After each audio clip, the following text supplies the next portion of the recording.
Hello and welcome to the third episode of the Dyllon Explains Everything Podcast.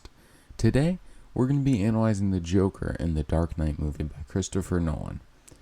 So, to start out, I'd like to say, what is an analysis, right? Because I use that word, and I think a lot of people get kind of confused with it, or they get scared of it. An analysis is simply just looking at something and seeing how it accomplishes a goal. So in this case, I will be looking at specifically how the Joker in The Dark Knight accomplishes being a good villain that has a lot of characteristics that imply dread and similar feelings of evil. The Dark Knight, in case you don't know, is a movie by Christopher Nolan, directed by Christopher Nolan. It stars Christian Bale as Batman and Heath Ledger as the Joker. It's also the second Batman movie in the Dark Knight series. For those of you who haven't watched The Dark Knight, I would recommend that you go do that immediately and then come back to this, or just sometime in the near future. There will be spoilers, especially towards the end of this podcast episode, and I think it's better if you just watch the movie and let it unfold. It's an amazing movie, and you won't regret it. So that is my advice there. Now, without further ado, my name's Dylan, and I explain everything.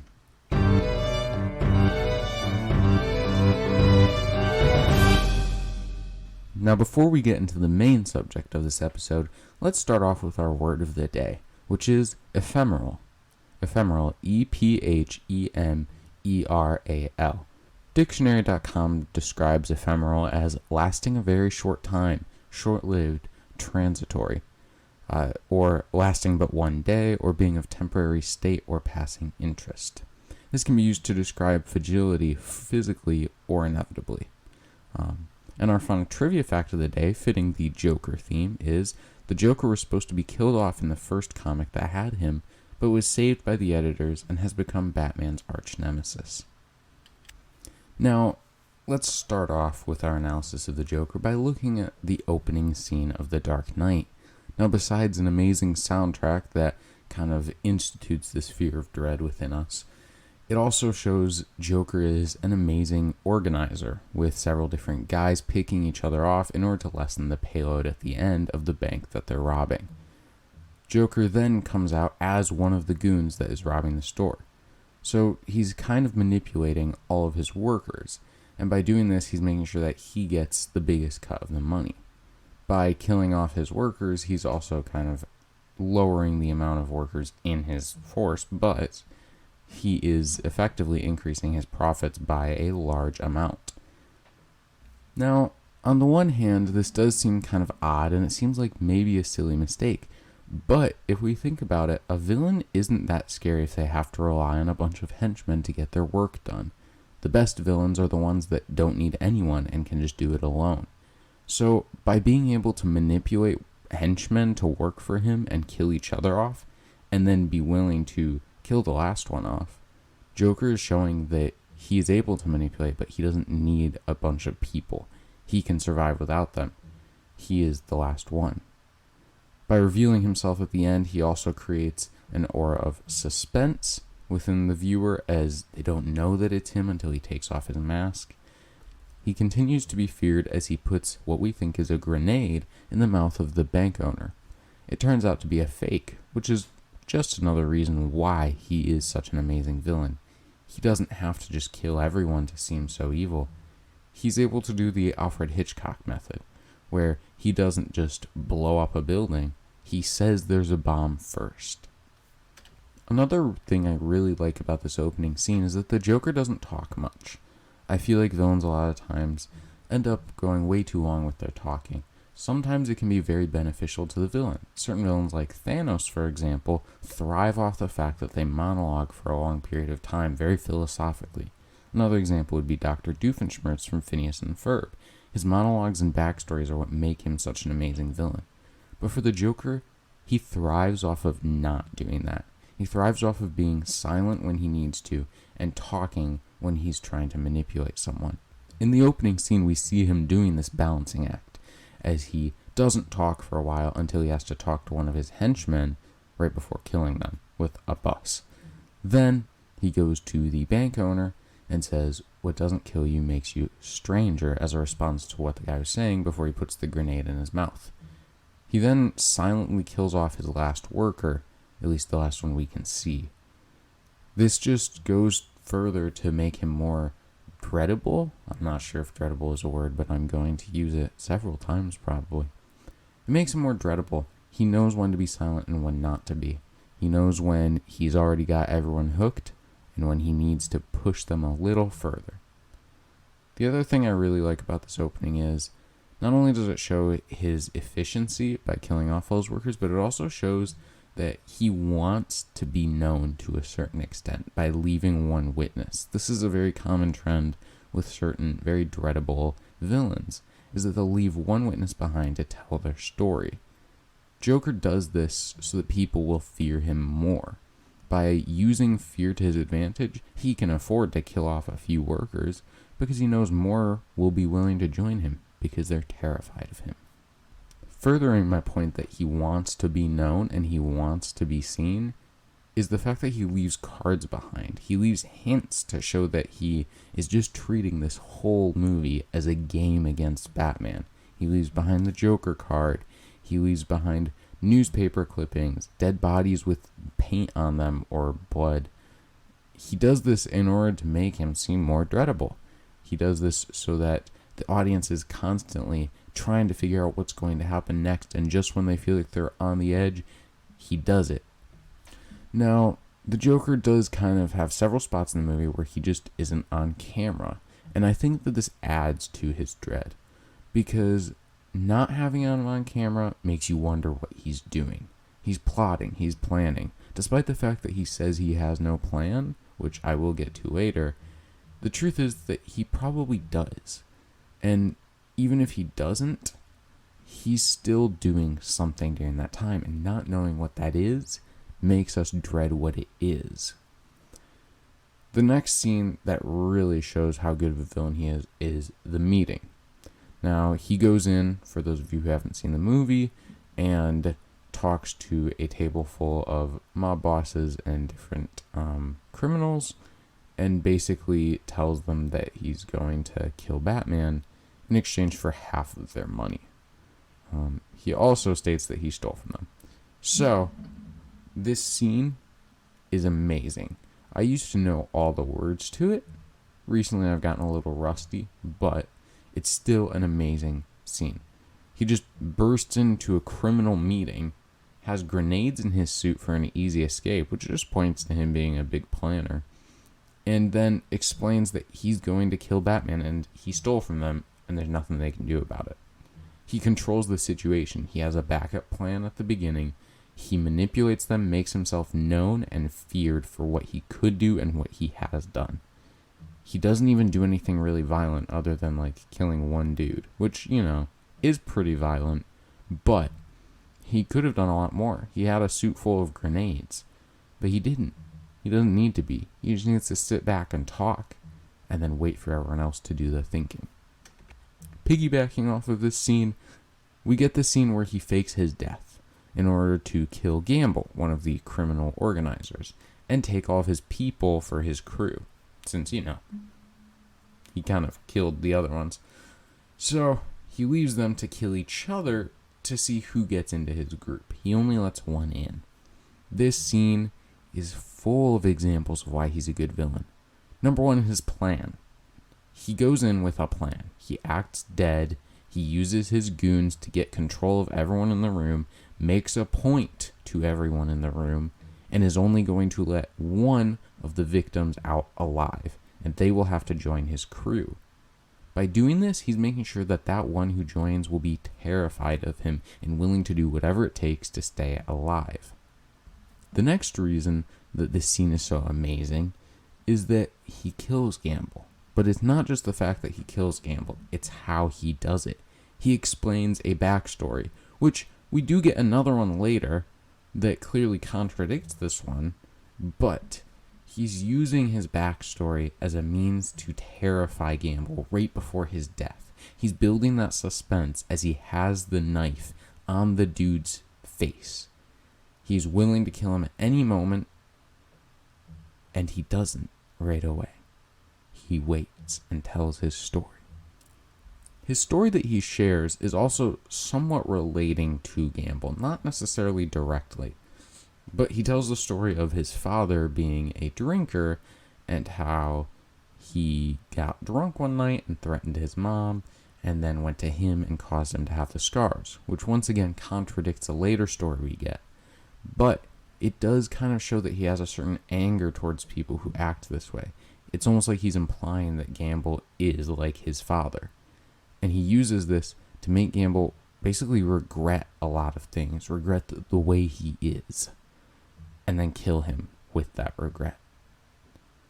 The final thing that makes this scene so amazing for the Joker is the fact that he has the dudes fight each other to see who gets into his crew.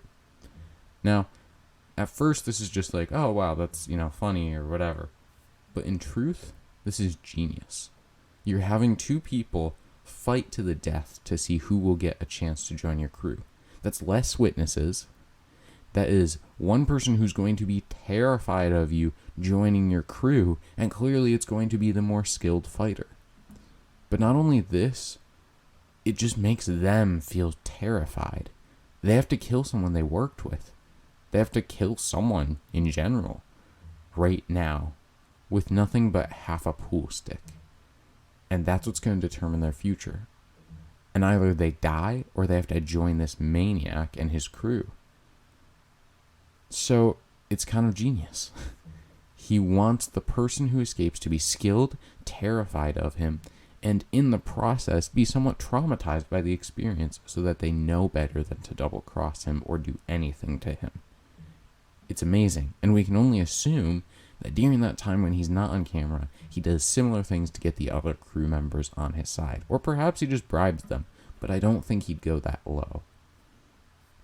Now, I'd like to go back to something that I've mentioned a few times now, and that is that the Joker claims he doesn't have a plan, even though he clearly does. Throughout the things I've analyzed already, we've seen that he does have a plan, and when he's off screen, we can only assume that he is working on that plan.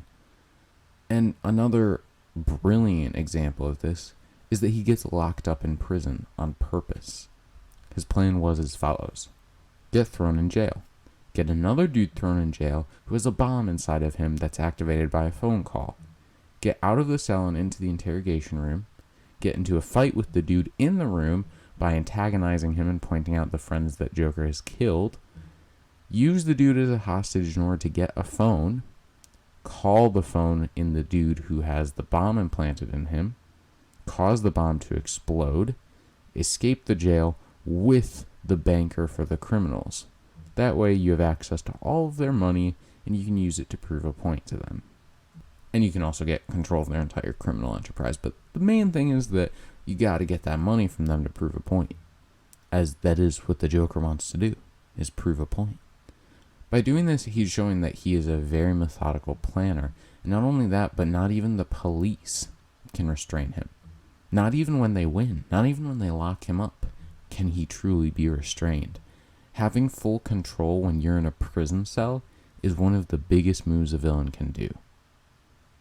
Now, the next big interaction that proves that he's a great villain is with Harvey Dent. Now, we've seen already that Joker is a manipulator by design. He is amazing at manipulating other people to doing what he wants, especially through the terror that we're analyzing.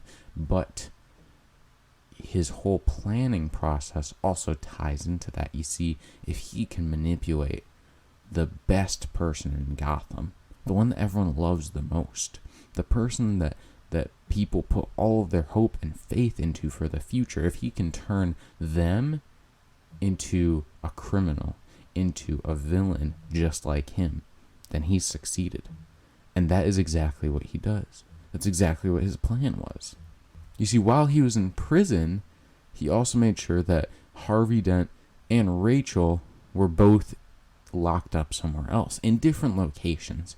Switched the locations, made Batman go to the one with Harvey Dent to save him, ended up burning half of him and killing Rachel. Now, not only does this deal a moral blow to Batman, but also to Harvey Dent, as his fiancée was just killed. Joker utilizes this when he goes to visit Harvey Dent in the hospital that he's about to blow up. He basically convinces Harvey Dent that it wasn't his fault. He wasn't even there. How could he have done that if he was in a prison cell? He doesn't have a plan, which we know is a complete lie. But he uses this in order to convince Harvey Dent that he isn't the bad guy, and that Harvey Dent really needs to start becoming more like him. Start taking fate into his own hands. So Harvey Dent becomes Two-Face, and Gotham's golden hero becomes a villain. By doing this, Joker in a way wins. He convinces Gotham that really anyone can be turned to be just like him. Anyone can be made into a villain with the proper push. He then blows up a hospital. His main reason for this is just that he wants to prove that he will do exactly what he says he's going to do. And he also wants to show he likes blowing things up for the future. Not only this, but Harvey Dent is now a villain. And blowing up the hospital is kind of like saying goodbye to Harvey Dent for once and for all. So Harvey Dent becomes Two-Face, becomes a villain, and starts taking justice into his own hands. Just like Batman does, but with a sinister twist. Joker wins. And then he doesn't. His shortfalling is assuming that when put in groups of people, every normal citizen will act the same way he does. In truth, there needs to be something. There needs to be a catalyst, something that causes them to turn evil. And he messes this up when he does his social experiment. 2 boats, one full of prisoners, one full of citizens, is sailing off into the night. They both have bombs on them. They're both shut down, and Joker says that the detonators that they're given will blow up the other one.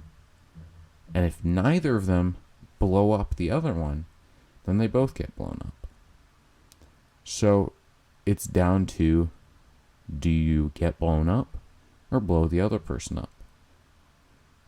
And people choose to get blown up. They refuse to take the lives of so many other people. And that's where Joker messed up. He assumed that one of them would break. That one of them would decide, hey, my life is worth more than them. But they don't. Because none of them were pushed to the point where they would want to kill another person. They were all terrified, but they didn't value their own lives as much as they valued the other one. None of them wanted to get their hands dirty. Joker didn't account for this and ended up having to detonate them himself, but was thwarted by Batman. This is the first time that Joker loses in the entire movie. He gets stopped by Batman, and then he's put in jail. Now, these all show a lot of different things. While he claims to not have a plan, Joker's a mastermind, and he plans out everything. He planned out everything so that he could destroy Gotham, not through explosions or murders, but rather through driving them insane, just like him. And he succeeded up until the very end.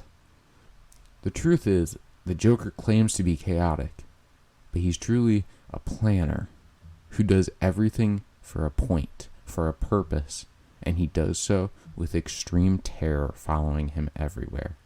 And the only mistake he makes is forgetting that people act evilly when something evil happens to them. He doesn't traumatize the people on the social experiment. He doesn't give them the catalyst that would cause them to be driven insane, and that is when he fails and loses.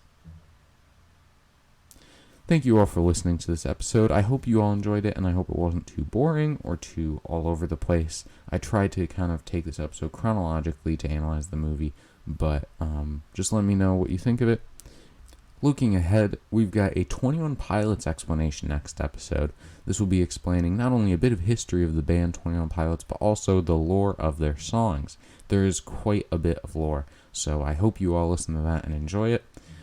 After that, I will be reading another creative writing story. I currently do not have one, so if you have one you'd like me to read, feel free to email it to me at dillonexplaineseverything@gmail.com.